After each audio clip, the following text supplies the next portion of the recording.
Welcome back to Prime Time on ANC. It may be no match against China's military might, but the Philippine Armed Forces is still bent on defying China's warning against sending troops and supplies to the disputed Ayungin Shoal.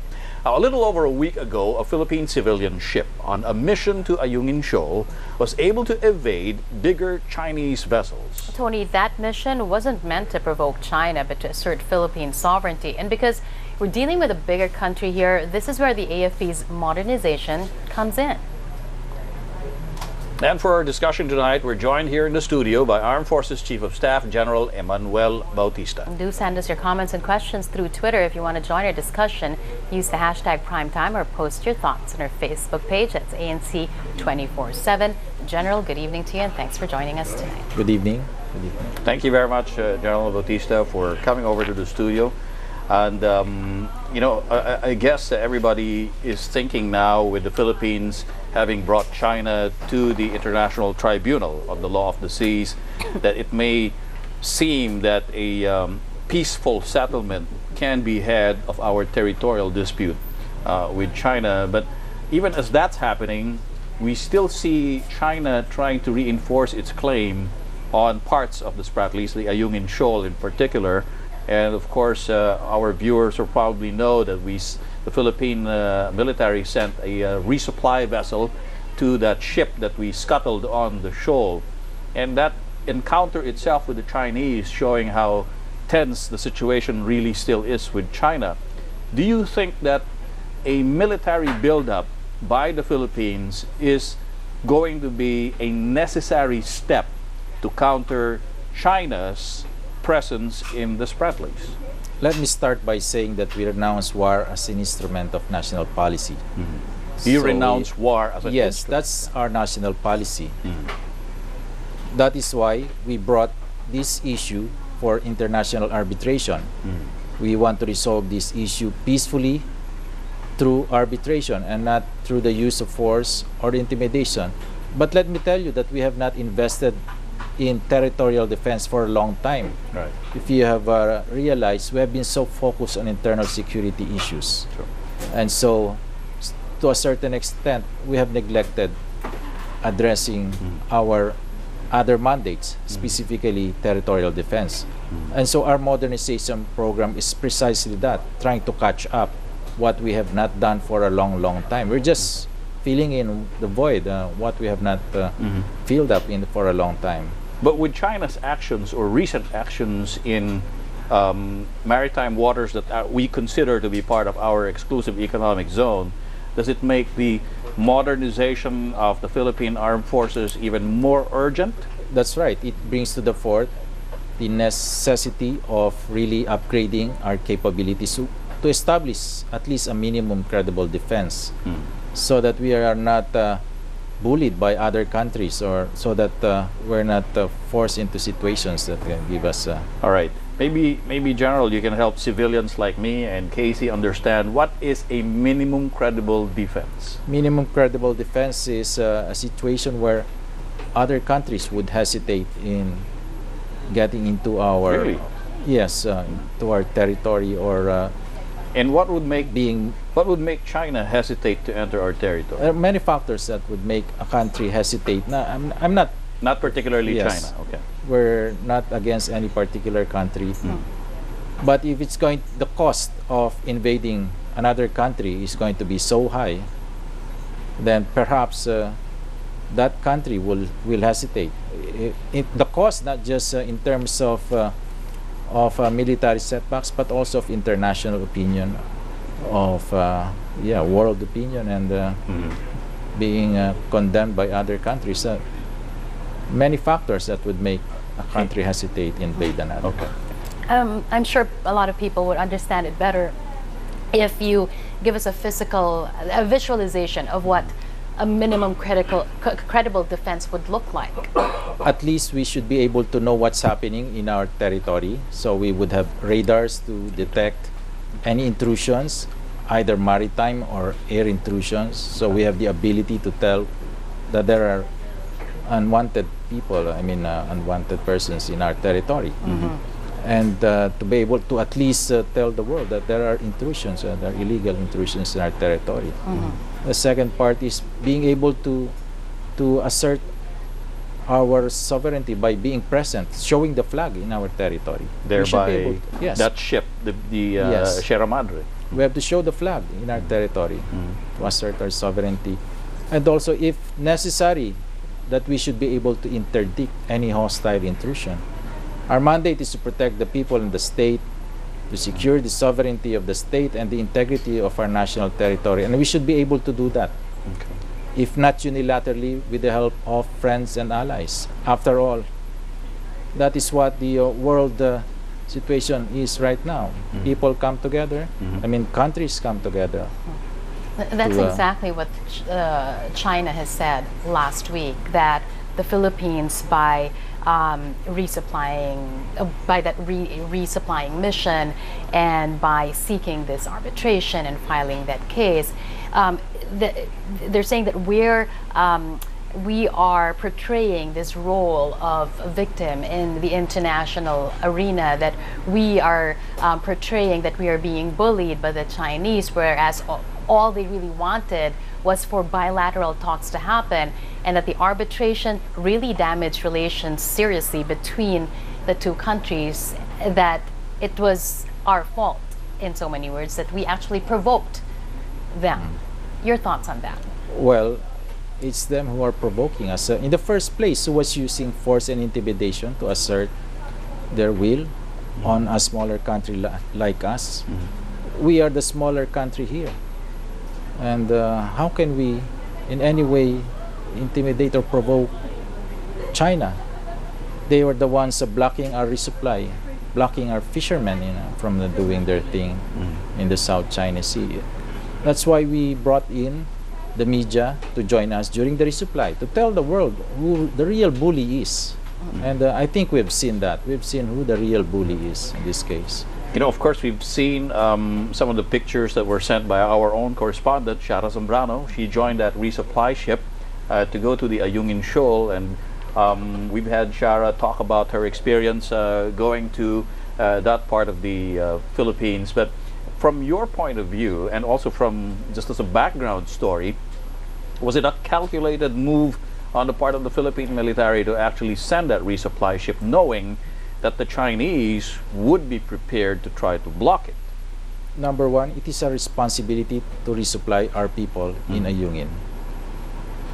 We can't let them die of hunger. I mean, we have to resupply them. It is our right, it is our responsibility.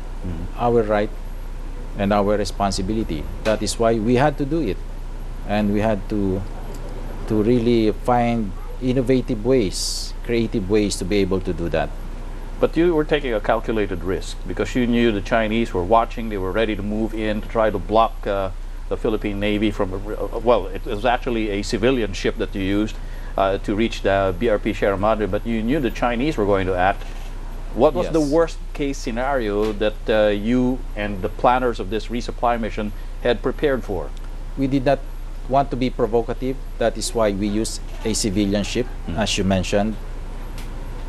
We were just there to resupply our people. It was a calculated risk, as you said, because in the past they have been blocking our resupply mission. Right. And so, but we had no choice. We had to resupply our people. We cannot be cowed by intimidation or by terror. We should not give in to terror. We have to assert our right, and we had to resupply our people. Were the men ready to be fired on, if ever? Well, we did not think that they're going to fire on our people. Otherwise, that's going to bring in the international community to that. Create an international incident. Yes, that's right. And so we had to simply assert our right and go and resupply our troops in Ayungin. In a way, Casey, in general, I think what this resupply mission also did was, and no pun intended, was to test the water, so to speak, and to gauge just how far the Chinese military would respond. But in this case, not even the military yet, because it's the Chinese Coast Guard. Right. This is not even the Chinese Navy yet. Exactly. Yeah. Yes, we went there unarmed using a civilian ship. We were not provocative. And we went there to peacefully resupply our people. So do you feel that this is a good sign that the Chinese did not use even stronger force to block the resupply mission? Well, we hope that they do not use force to block our resupply mission. Or succeeding resupply mission? Yes, that's right. While we saw Chinese Coast Guard vessels there, there may be other Navy vessels nearby. So General we're not Bautista, sure. a day after Shara Zambrano came out with her report about what happened during that resupply mission, she also posted another report about planes scouring the area. There was a Chinese plane, I think another one that was unmarked, and there was a U.S. Plane. What do we know about this? And did you know that they were also in that area? There were Chinese planes, yes. There were also Philippine Air Force planes. Correct. But there was And also a U.S. plane. They reported also seeing a U.S. plane. Right. You know, we normally exchange views with the Americans. We coordinate with them. They also patrol the South China Sea. Oh, they do? They do. They've been doing that for several decades already. It happened that there's a U.S. plane there, but I'd rather not talk about U.S. operations. Perhaps they can answer that. At least the U.S. Embassy can answer. But is it safe to assume, General, that you knew that they were there? Well, as I said, we always coordinate. And we know that they also patrol the area, the South China Sea. And we knew that from time to time there will be American planes or Navy vessels patrolling the South China Sea. But of course, they seek clearance from Philippine authorities. If they go to Philippine territorial waters, they or airspace. Yes, they seek clearance. But as I said, I cannot speak about their operations. U.S. military operations. It's, I mean, they're in a better position to answer your questions regarding that. Now, already we mentioned the minimum credible defense. Of course, you're saying that there are several factors that go into making such a credible defense. The radar that you mentioned, is that forthcoming? Are we actually buying new radars? That's right. That is part of our modernization program to acquire air surveillance radars and also radars to monitor the maritime domain. And we're not buying that from any Chinese supplier, of course. You better not. Yeah. We follow the government procurement process. You might just be surprised one of the bidders, a Chinese company, right? All right. And now, of course, the radar is just one component. That's right. What other items on the AFP wish list have you jotted down to make up that minimum credible defense? Like we're buying maritime patrol aircrafts also. Okay. Brand new? Brand new. And you must have seen me sign the contract for the FA-50. Okay. That's part of the acquisition also. Right. And we are also buying helicopters, trucks, communication equipment, etc. All right. When is the expected delivery frigates. date? Varying. Like frigates, it takes time to build a frigate. At least 2 years, 2 to 3 years. Takes time also to build a fighter jet. Okay. Maybe a year or so. Right. And so the delivery will be based on the manufacture of all of this equipment. And in the meantime, that you're following this timetable for the construction and delivery of these military assets, the Chinese themselves are not slowing down in their own military expansion. They already have an aircraft carrier. They're testing it already in the waters of the South China Sea. How is the Philippine military coping or trying to cope with that? Right. You know, we cannot compete with China in terms of defense spending. We have a lot of money, and but we're not really competing with anybody. We're not competing with China. We're just acquiring minimum credible defense to be able to secure our territory from any threat, not necessarily China. We're not in an arms race with China. We can never compete with China.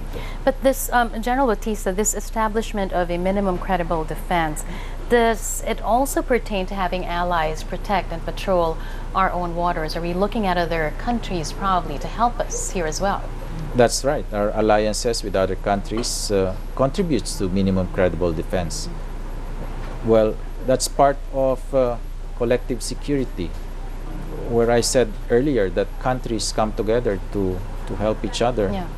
not just against any threat, external threat, but also during disasters, as you might have seen last Yolanda, Yeah. where our friends and allies converge here in our country to assist us during times of need. But these alliances, where do they start and where should they end?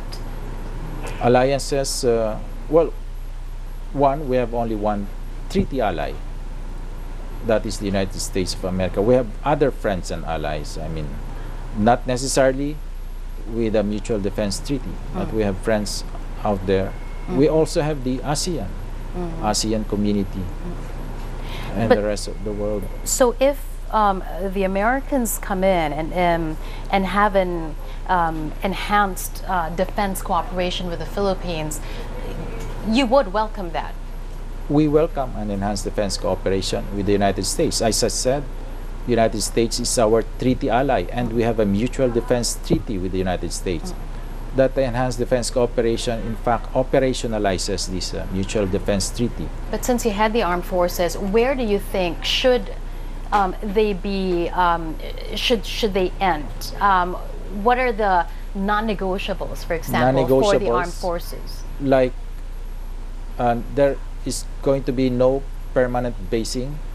That's provided for in our constitution, that there will be no permanent presence of foreign forces unless covered by a treaty. Unless a treaty is signed, and we cannot have permanent basing here of foreign forces. General Bautista, do you feel that this agreement on enhanced defense cooperation, that it should be debated as well in the Senate, instead of it just being an agreement signed by our Foreign Affairs Department and maybe their Foreign Affairs Department as well, and maybe bullets or the negotiating points, or maybe the whole agreement itself be made public? There are processes for doing that. I mean, if it is a treaty, then I guess it should pass through Senate. But this one is short of a treaty. It's not a treaty. So that's a political issue, and I don't think I'm in the best position to really address that issue. All right. Of course, you did mention at the beginning that the country has somehow neglected to build up a minimum credible defense because the armed forces had been focused on internal security problems. That's right.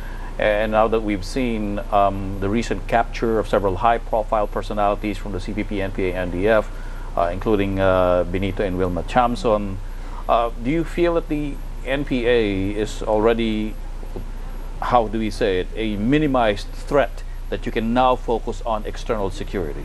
Let me start by saying that we signed a peace agreement with the MILF that sets aside one of our one of the fronts. Yes, and now we're also addressing the New People's Army. At least our intent is to end armed struggle.